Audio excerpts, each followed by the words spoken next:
Senator Bongo, Senator Bato de la Rosa, Attorney Jimmy Bondoc, Attorney J.B. Indo, Attorney Raul Lambino, Dr. Richard Mata, Attorney Vic Rodriguez, and Mr. Philip Salvador, members of the diplomatic corps, newly elected congressmen of Davao City, members of the incoming 21st Davao City Council, members of the security cluster, deputy mayors, fellow public servants, other esteemed guests, Davaoeños, sa mga naminaw na po diha nga gawas, at mga barangay captain o sa itong mga kagawad, o especially sa ako ang mama, maayong adlaw kaninyong tanan.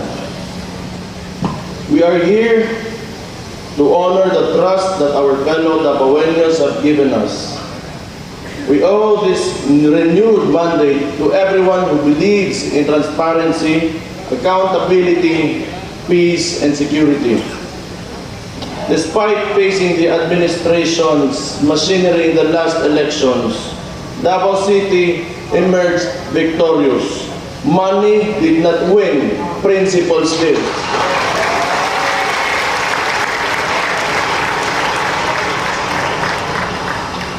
Those who sought to divide us were all defeated. We crushed them. This resounding victory was not only felt in Davao City, but also echoed in key areas across Visayas and Luzon. For that, we are forever grateful. Now we turn our focus to the work ahead. The past 3 years have been remarkable for Davao City. We thank our barangay officials, our safety and security cluster, the entire workforce of the city government, and our hardworking, disiplinadong Davaoeños. We have come this far because of all of you. The city's income continues to grow from 5.1 billion pesos in 2022 to 5.9 billion pesos in 2024.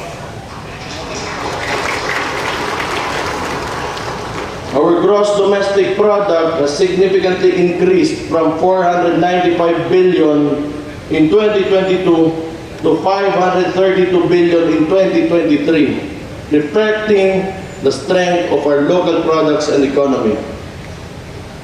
Our tourism industry continues to bounce back. We reached over 1.8 million tourist arrivals in 2024, more than double the 897,406 recorded in 2022. Most notably, more than 263 billion pesos worth of investments were made in Davao City in 2024 alone, 10 billion more than in 2022. The number of registered businesses also rose from 44,935 in 2022 to 46,964 in 2024. Davao City remains insurgency-free, and we continue to operate debt-free. The prudent use of the people's money has allowed us to strengthen our emergency response services, advance digitalization, and expand education and health services. These efforts underscore our commitment to ensuring that government funds sourced from Davaoeños are returned to Davaoeños through tangible and meaningful projects. Sustaining this momentum is everyone's responsibility.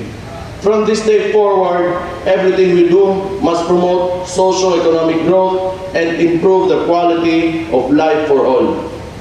As we open 21st Davao City Council, we will introduce legislation focusing on health, peace and order, housing, food security, and digitalization. We will allocate a substantial budget to education, targeting increased scholarships for poor and deserving Davaoeño students. We will earmark more funds to build additional classrooms and learning facilities. We must invest in our future by investing in the education of our children today.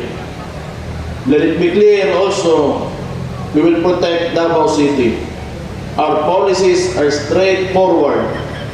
Criminals are not welcome here. We are here to implement the law. We expect everyone to comply with the city's laws and policies to ensure order in our communities. We will not compromise the future of our city for anyone's personal interest. We will continue to teach our children the value of honesty and discipline. A peaceful and orderly city is a product of our respect for the law. We would not be enjoying Davao City today if not for the landmark ordinances and policies crafted by our predecessors. We must honor them by ensuring that these are sustained for the benefit of our children. We will not give you a government that tolerates abuse or wrongdoing. Government exists to ensure equal opportunities and justice for all, whether you are rich or poor. But Davaoenos, you must do your part. Work honestly and obey the law. Together, we will build a just and fair society.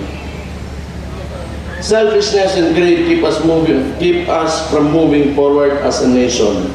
Money can build communities, but it can also destroy them. As citizens, we must hold fast to our values and principles. Put the welfare of the people first. Think of our children's future. Work to leave them a city that is rich, just, and sustainable. To my fellow public servants, never forget the will of the people that brought us here. We must always listen to our constituents. We need to be even more proactive, and we must address community concerns swiftly and sensibly. To my fellow Davaoenos, we ask for your continued cooperation as we move toward a more secure and productive future. We know Davao City better than anyone else. We know its strengths, and we also acknowledge its weaknesses. Its growth and success rely on all of us. People in government cannot do this alone. We all need to do our part and contribute to nation building.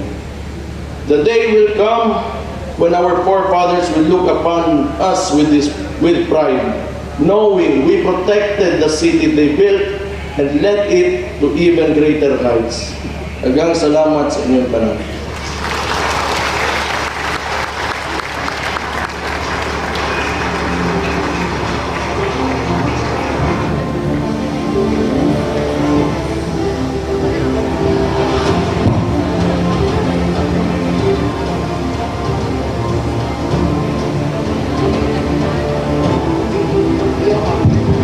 Would like to ask our barangay Now we will proceed with to please proceed to the Sangguniang Panglusod Session Hall for a photo opportunity with Vice Mayor Sebastian Baste Duterte. The order of the photo session with barangay captains will be by political districts. Thank you.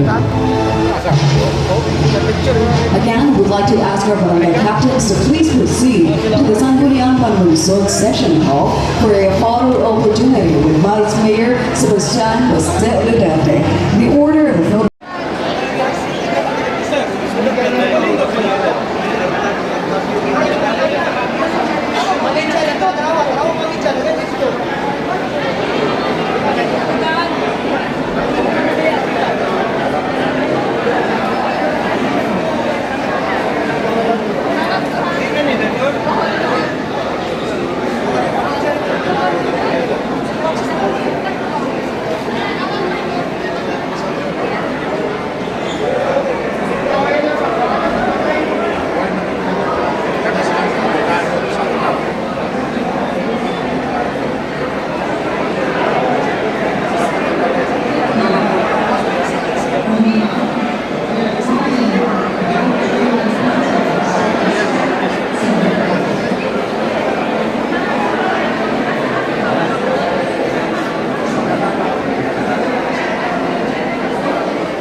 Egan, nandito po.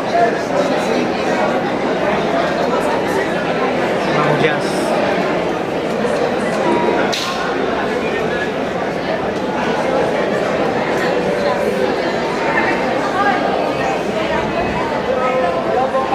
Hello, Ma'am Jazz.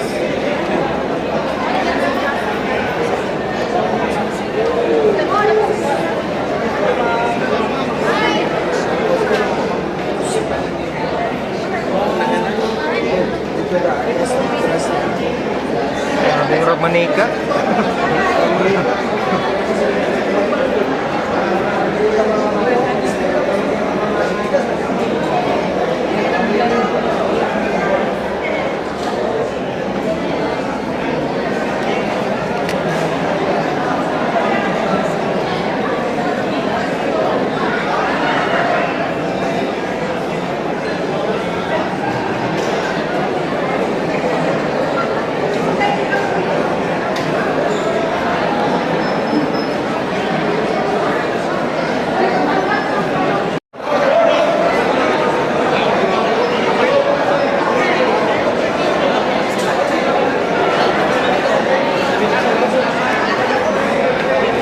Cover na ako si Sir Effect kanina.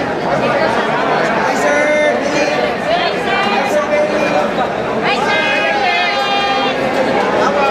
Yes, sir! I love you! Yes, sir. Salamat po. Same to you po. Oh, taki na. Oh, next mo na. Sa ko. Sila mo to. Kaya ano si Sir Philip sa ko. Kaya sa ko.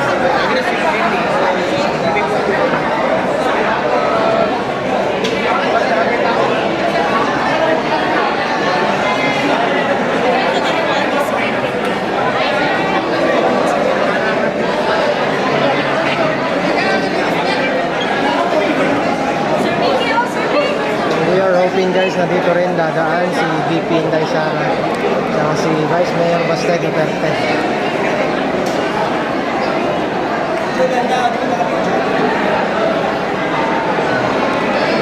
Since dito dumaan si Sir Philip Salvador, si Attorney Jimmy Bondok, si Doc Marites Nata, at si Miss Jassy Egan.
Dito na po si Attorney Vic Rodriguez, naisog.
Ito si Senator Bongo, andito rin po.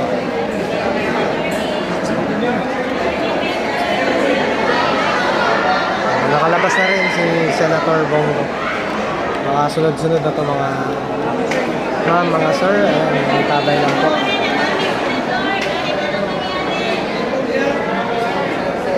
si Atty. Vic Rodriguez. Babawi po yan sa 2028. Iboto po natin yan.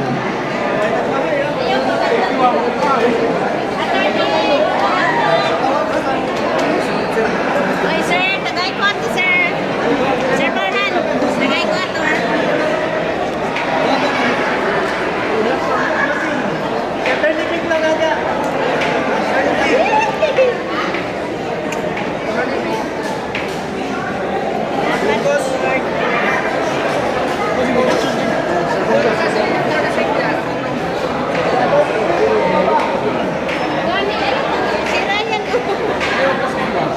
Si Ryan ko. Si Ryan ko, si Ryan.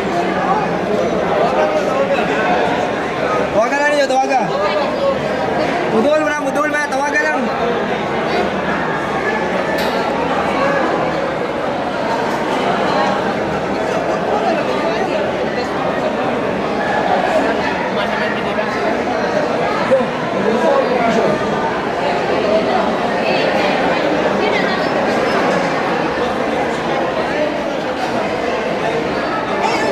Dali na, interview ni Tito Tons. Interview ni Tito Tons. Sige lang.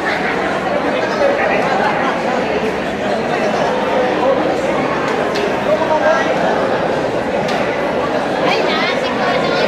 Hi sir, pwede ba bigyan Sir, pa-picture me, sir.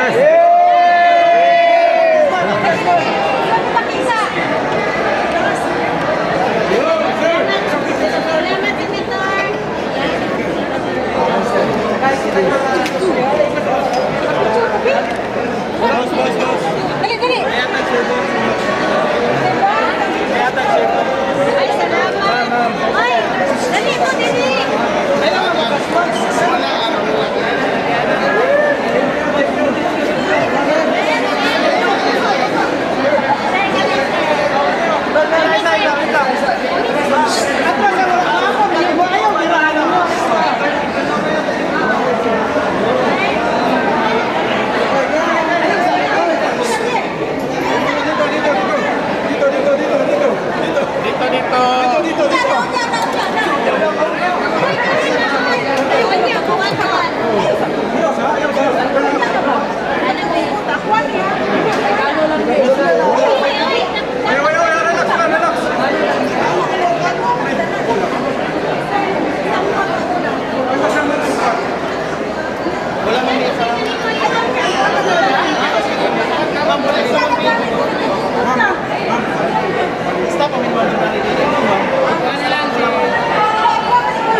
Ayan, dumaan na po si Senator Bongo.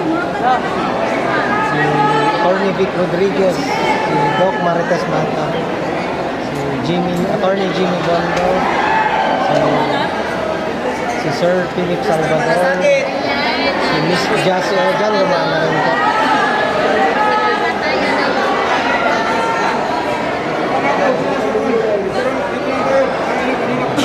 Nasa baba po si Senator Bongo. Ayan po. Wala pong pinipili yan. Basta gusto magpa-selfie, pa-picture. Pwede po.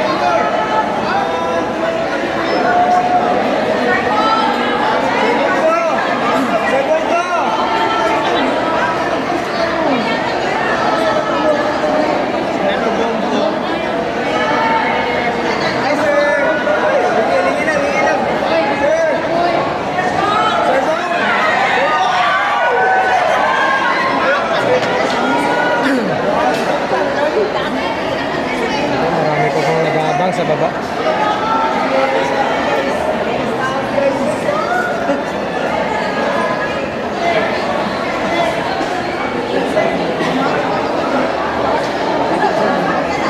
Ako si Liz, daw wala ko si Liz.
nakita o sa sulod na.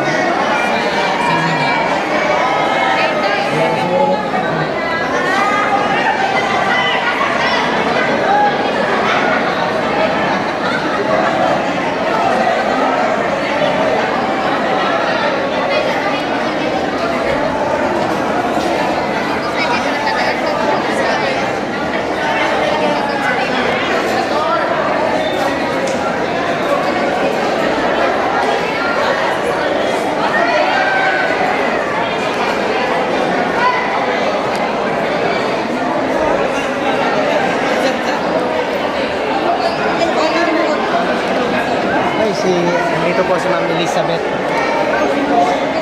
Tsaka si Omar Duterte, congressman ng 2nd District.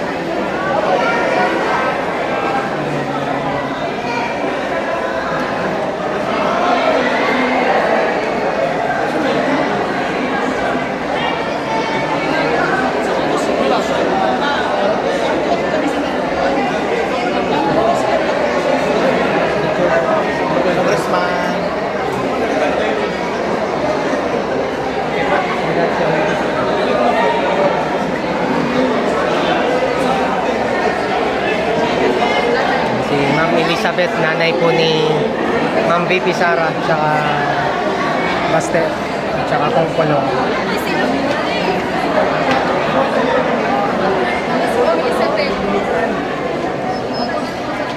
Ayan, baka sumunod na din si Ma'am VP Sara, tsaka si Vice Mayor Baste Duterte.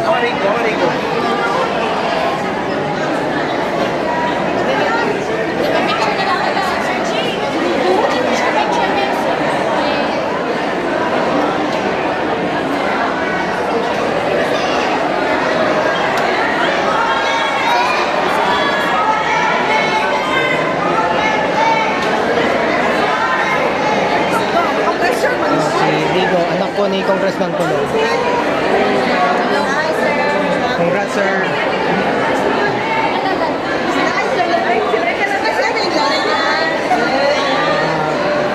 Lapitin ng chick si sir.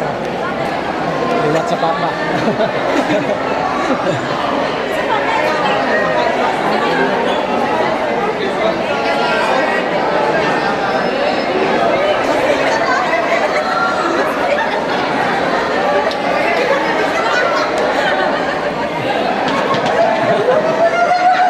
Kilig.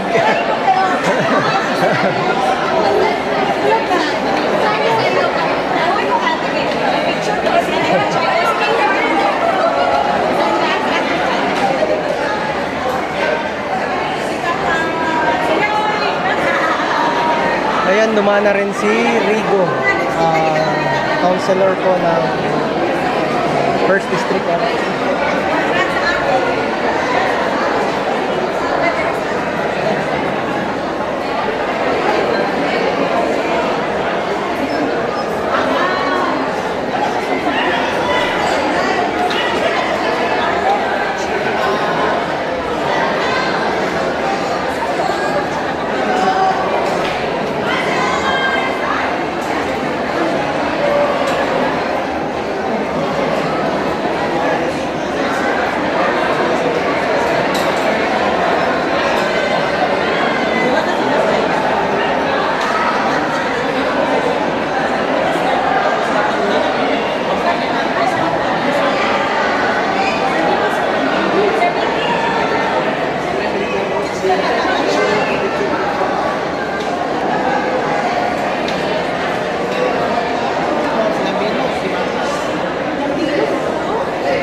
Councilor Raider Duterte.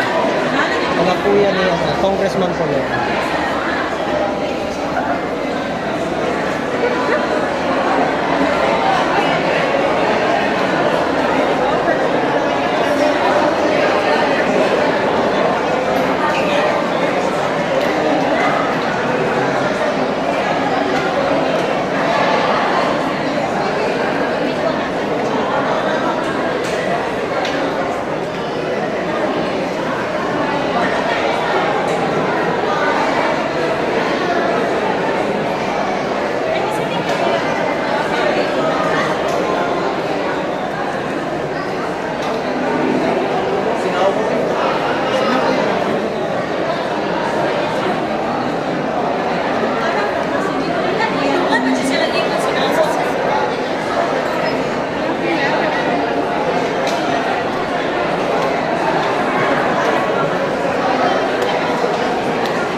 Sige. Sa YouTube ni.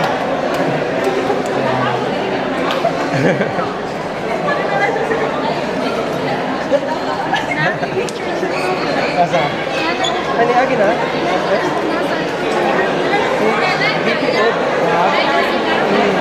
Sa YouTube.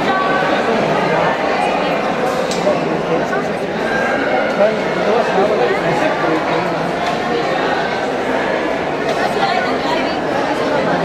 wala na sa chat lang siya. Sa oras na.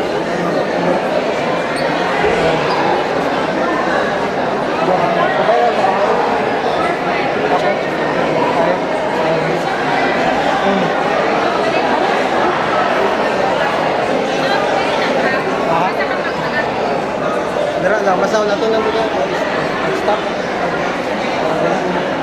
Pictures like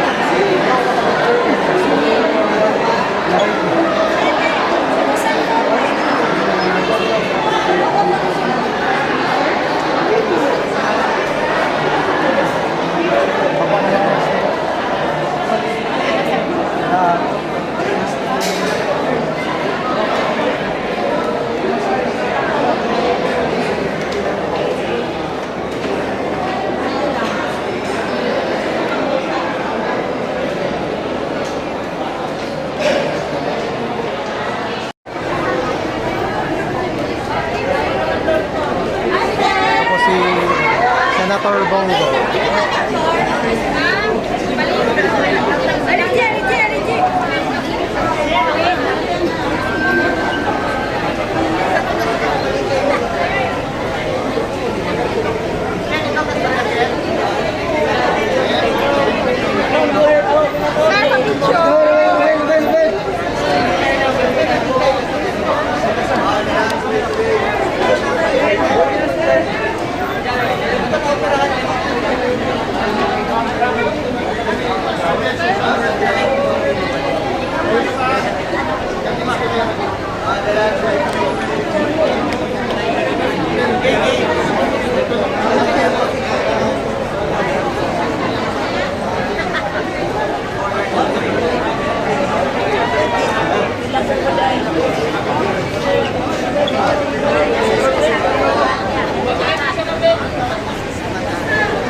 Go yet.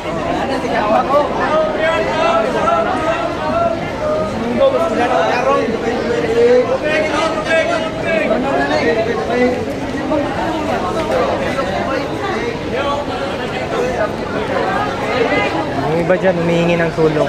At may iba nabigyan na ng pera ni Senator Bongo. Kasi humihingi ng tulong. Yung iba binigyan ni Senator Bongo ng bola. Eto, estudyante. Ayan.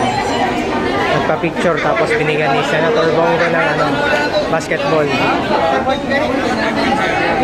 Yung iba naman may pinapabigay si Senator Bongo ng mga sombrero. Ayan. Ito nagtitinda ng mani, binigyan yata ni Senator Bongo ng pera.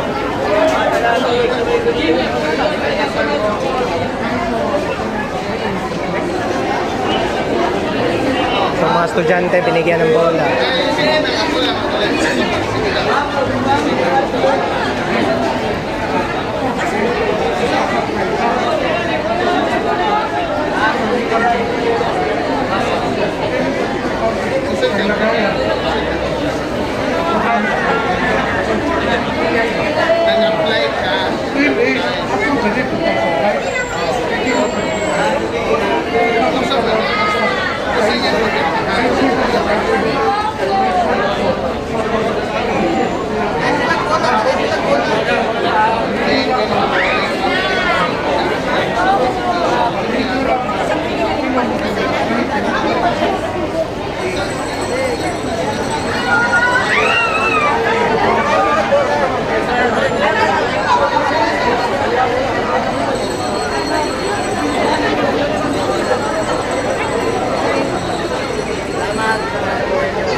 Senator, napay tao.